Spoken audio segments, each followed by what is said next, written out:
जय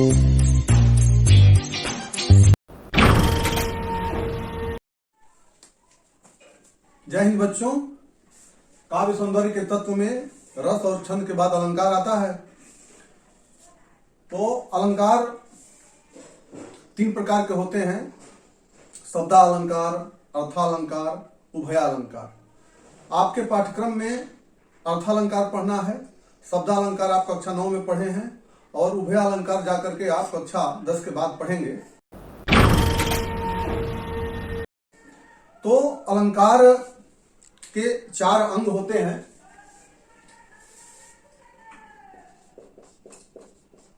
अलंकार के अंग, पहला होता है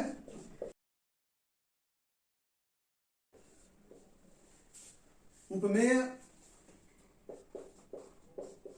जिसकी समानता या तुलना की जाए।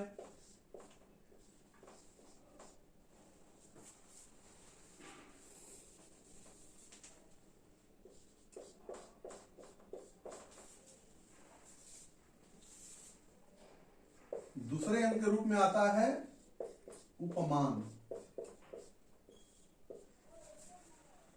उपमेय, जिसकी समानता या तुलना की जाए। उपमान, जिससे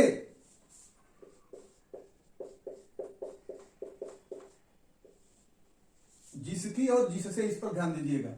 उपमेय, जिसकी समानता या तुलना की जाए। उपमान उसे कहते हैं जिससे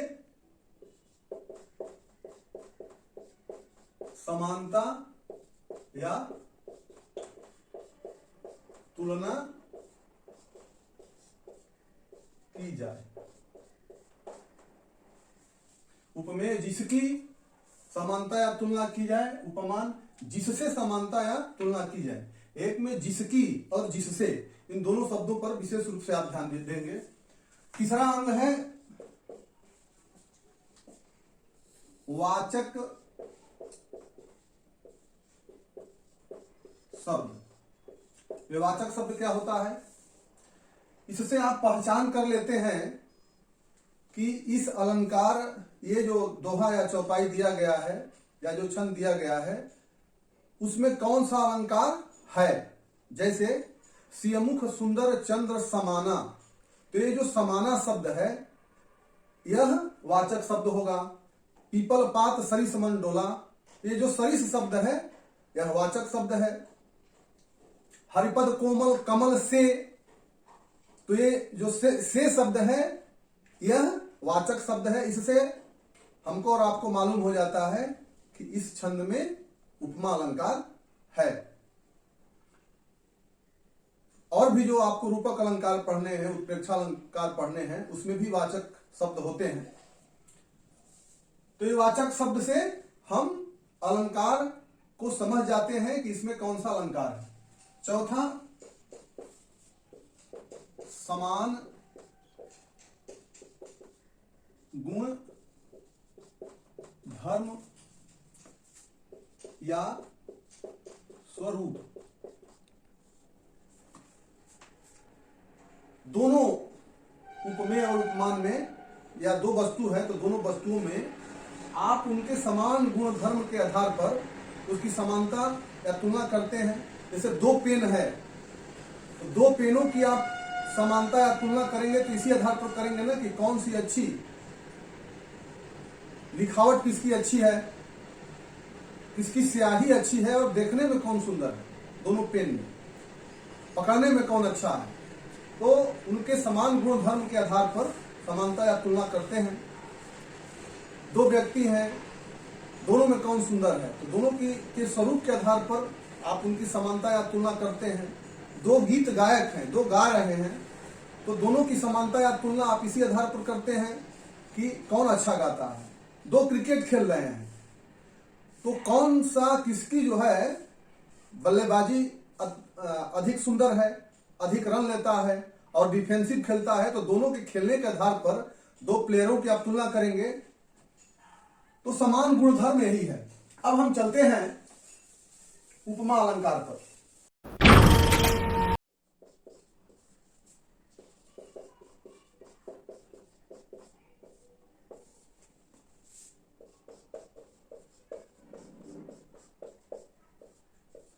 परिभाषा।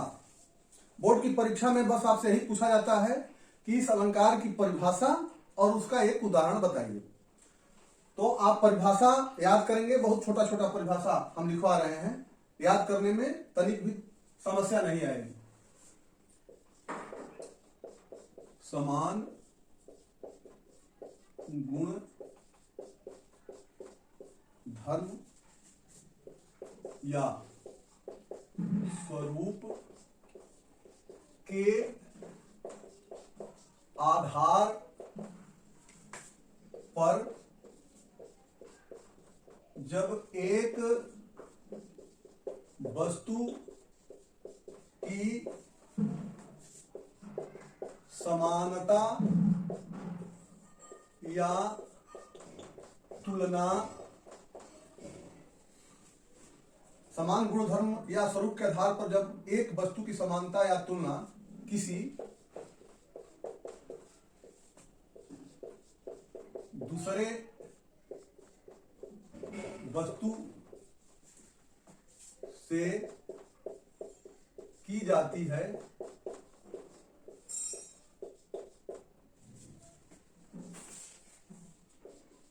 वहां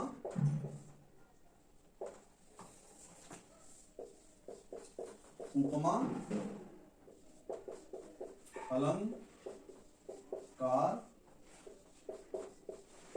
होता है। इसके वाचक शब्द हम लिखवा दे रहे हैं जिससे आप पहचाने किस छंद में ये अलंकार है। इसके वाचक शब्द हैं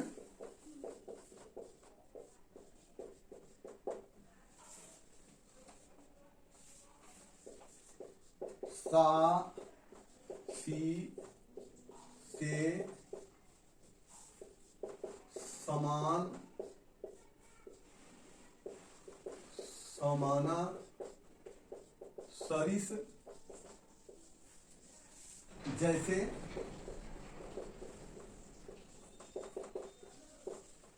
जिस छंद में सा आ गया, सी आ गया, से आ गया, समान आ गया, समाना आ गया, सरिस आ गया, जैसे आ गया, तो आप समझिए कि उसमें उपमा अलंकार है। परिभाषा हो गया, परिभाषा को आप लोग लिख लेंगे। अब हम चलते हैं इसके उदाहरण पर।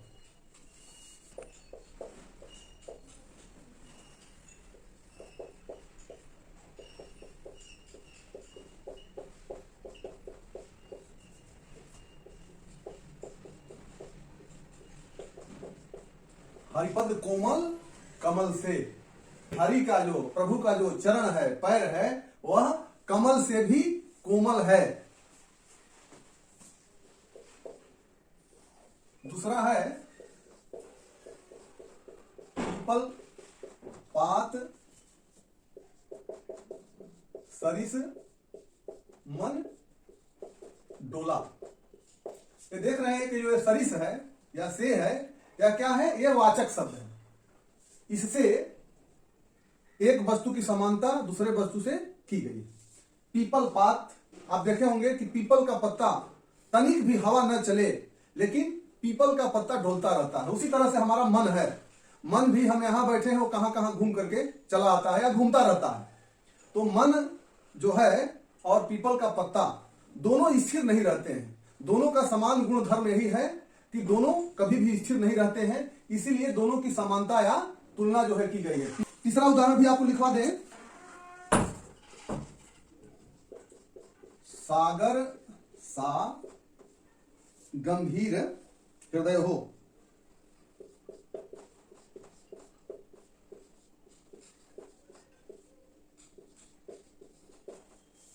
गंभीर व्यक्ति की तुलना की गई है सागर से। सागर इतना गंभीर होता है कि उसमें जितना पानी, जितना जल चला जाए वो सबको समाहित कर लेता है, लेकिन उसमें जल दिखाई नहीं देता है। उसी तरह से जो गंभीर व्यक्ति होते हैं अनेकों प्रकार के विचार को सुनते हैं, अनेकों प्रकार के व्यक्तियों के भावों को, उनके शब्दों को सुनते हैं, लेकिन उनसे जो है वो प्रभावित नहीं होते हैं। कोई अच्छा बोला तब, कोई खराब बोला तब, वो गंभीर रहते हैं, अपनी प्रतिक्रिया छोटी छोटी बातों पर नहीं देते हैं। आप सभी को भी सागर की तरह ही गंभीर होना चाहिए। तो हृदय की गंभीरता को सागर से तुलना की गई है। सागर सा, ये जो सा शब्द है यह वाचक शब्द है। हरिपद कोमल कमल से, ये से क्या है? वाचक शब्द है। पीपल पात सरिस मंडोला, सरिस क्या है? वाचक शब्द है। सागर सा गंभीर हृदय हो, सा यह वाचक शब्द है। अब उपमेय और उपमान आप पढ़े हैं। हरिपद, तो हरिपद माने कि हरि का जो चरण है, पैर है, वह क्या है? उपमेय है। और कमल क्या है?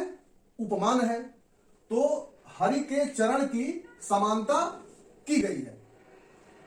तो जिसकी समानता या तुलना की जाए वह उपमेय होता है, और जिससे की जाए, तो यहां पर हरि के चरण की समानता किससे दिखाई गई है? कमल से। तो इसमें यह जो कमल है वह उपमान है, और दोनों का समान गुण धर्म क्या है? कोमलता। कमल भी अत्यंत कोमल होता है और प्रभु के चरण भी अत्यंत कोमल है। तो दोनों की कोमलता जो है यही समान गुण धर्म है। पीपल पात सरिसमन डोला में पीपल क्या है? उपमेय है, और पीपल का जो पत्ता है वह उपमेय है, और मन क्या है? उपमान है। तो पीपल का पत्ता और मन, यह उपमेय उपमान का समान गुण धर्म क्या है? कि दोनों स्थिर नहीं रहते हैं। न मन स्थिर रहता है, न पीपल का पत्ता स्थिर रहता है। दोनों हमेशा चलायमान है। दोनों का समान गुण धर्म यही है। आप सब ये वाचक शब्द समझ ही गए हैं, से, सरिस और सा। तो ये उपमा अलंकार का उदाहरण है, आप इसे याद कर लेंगे। इसके बाद चलते हैं हम रूपक अलंकार पर।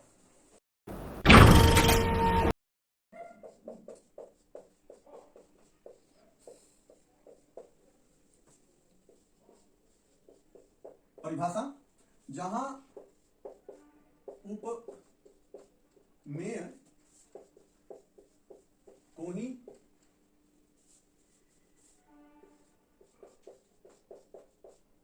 उपमान का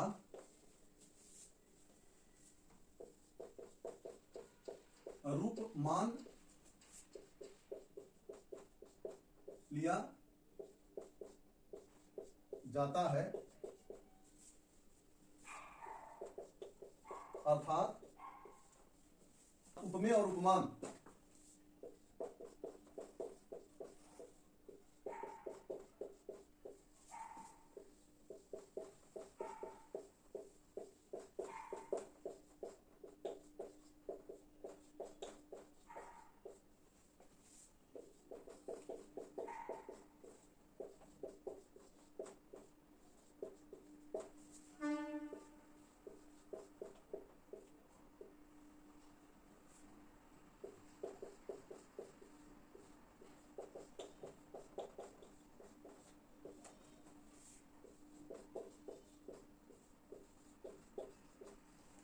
जहां उपमेय को ही उपमान का रूप मान लिया जाता है, अर्थात उपमेय और उपमान में भेद रहित आरोप होता है। दोनों में कोई अंतर न रह जाए, दोनों के समान और गुण धर्म इतने सन्निकट हों कि दोनों में कोई अंतर ही न समझ में आए, उपमेय और उपमान में कोई भेद ही न रह जाए। परिभाषा के बाद उदाहरण।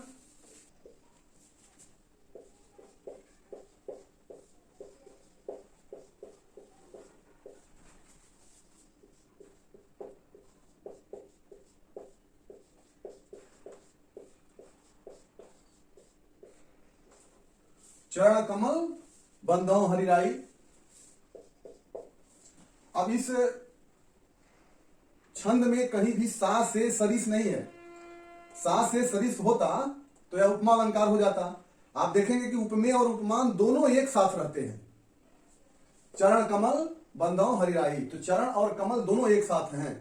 यदि कहा जाता कि चरण कमल के समान है तब यह उपमा अलंकार हो जाता, लेकिन चरण कमल बंधौ हरिराई, चरण और कमल में कोई भेद नहीं है।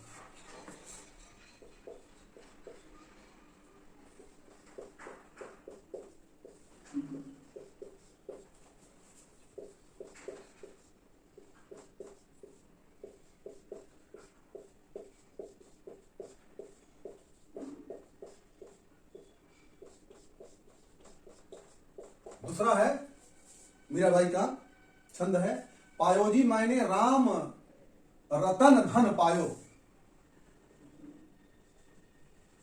रत्न व्यक्ति को मिल जाए तो बहुत महत्वपूर्ण होता है जीवन में रत्न का, लेकिन मीरा के लिए सबसे बड़ा रत्न उनके आराध्य कृष्ण ही थे। तो यहाँ पर राम का मतलब पायोजी माने राम रतन धन पायो, राम और श्याम दोनों विष्णु के रूप हैं। तो यहाँ पर राम से मतलब राम से ना होकर के यह श्याम से ही है, कृष्ण से ही है। कृष्ण और श्याम दोनों एक ही हैं।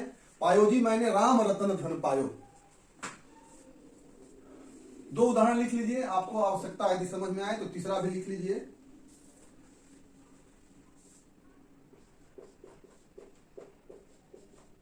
मुखचंद्र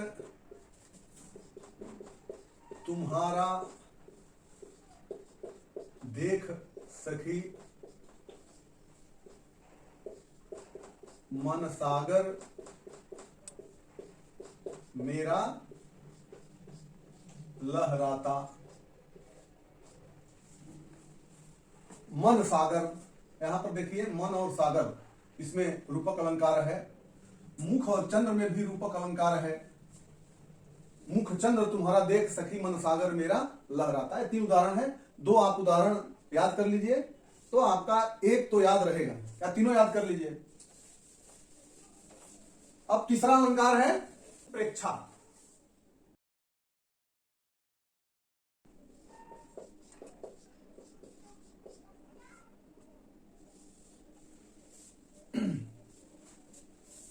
इसकी परिभाषा है, जहां उपमेय में उपमान की संभावना दिखाई जाती है वहां पर उत्प्रेक्षा अलंकार होता है।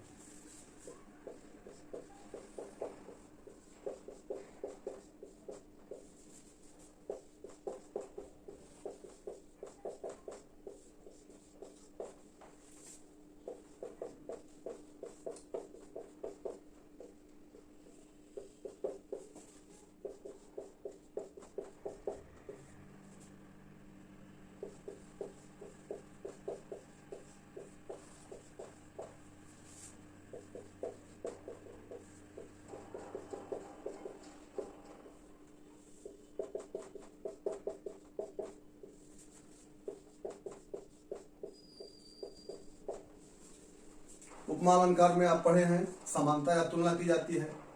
रूपक अलंकार में दोनों को एक ही मान लिया जाता है, और उत्प्रेक्षा अलंकार में उपमेय में उपमान की संभावना या कल्पना की जाती है। उदाहरण हम अभी लिख रहे हैं, आप समझिए। आप पढ़े होंगे ना, वो तुलसीदास जी का है धनुष भंग, उसमें कि धाये धाम काम सब त्यागी, मनहु रंक निधि लूटन लागी। प्रभु राम जब जनकपुर में पहुंचते हैं तो यह समाचार जब जनक वासियों को मिलता है तो वे प्रभु राम को देखने के लिए, पहले से ही उनका नाम चारों तरफ व्याप्त था। राजा दशरथ के पुत्र हैं, विश्वामित्र के शिष्य हैं। उन्होंने अपने छोटे उम्र में ही इतना बड़ा बड़ा कारनामा कर दिखाया है, बड़े बड़े राक्षसों का अंत किया, कि सभी जानते थे और देखने में भी बहुत सुंदर। तो जो भी सुना कि राम आए हैं तो उनको देखने के लिए वे अपने सभी काम को छोड़ करके, धाये धाम, धाम घर को कहा जाता है, अपने घर से धाये यानी कि दौड़ पड़ते हैं। काम सब त्यागी, सभी कामों को छोड़ करके वो इस प्रकार से दौड़ रहे हैं जैसे किसी रंग को, किसी भिखारी को ये सूचना मिल जाए कि वहां पर इतना सोना पड़ा हुआ है, रत्न पड़ा हुआ है, जो चाहे जितना उठा करके ले जाए। तो सभी लोग, जो भी सुनता है, वो धन के लिए, कि हमारे सारे उम्र की, हमारे सारे जीवन की गरीबी दूर हो जाएगी, जितना तेजी से वो दौड़ेंगे, उसी तरह से प्रभु राम के दर्शन के लिए जनकपुरवासी दौड़ पड़ते हैं अपने घर से। तो मानो जैसे किसी भिखारी व्यक्ति को रत्न मिल गया हो, उसी तरह से जनकपुरवासी प्रभु राम के आगमन की सूचना पर उनको देखने के लिए दौड़ पड़ते हैं। आप उदाहरण से समझेंगे।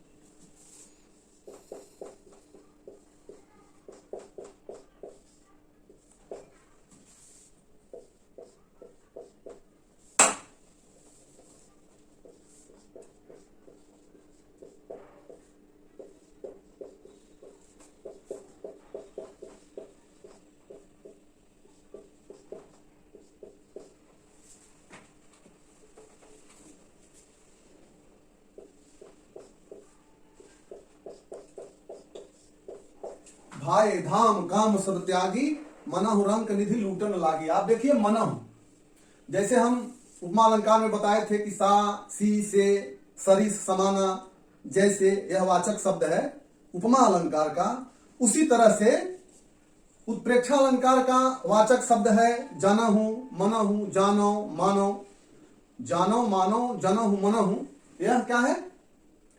उत्प्रेक्षा अलंकार का वाचक शब्द है। इससे आप समझ जाते हैं कि इस छंद में ये अलंकार है। अब इसका दूसरा एक उदाहरण है, सोहत ओढ़े पीत पटु,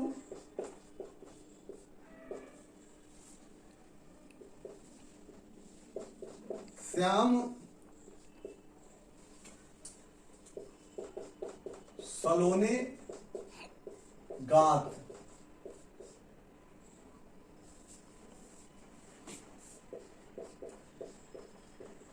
मनहु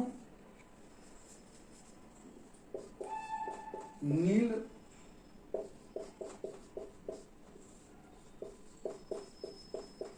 शैल पर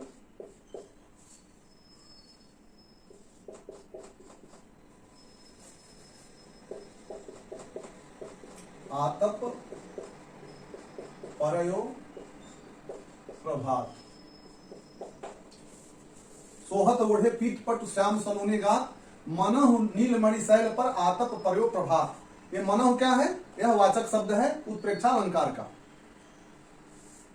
नीलमणि, नीला जानते हैं, नीला यानी कि काला और हरा का मिश्रण होता है, वो नीला कहा जाता है।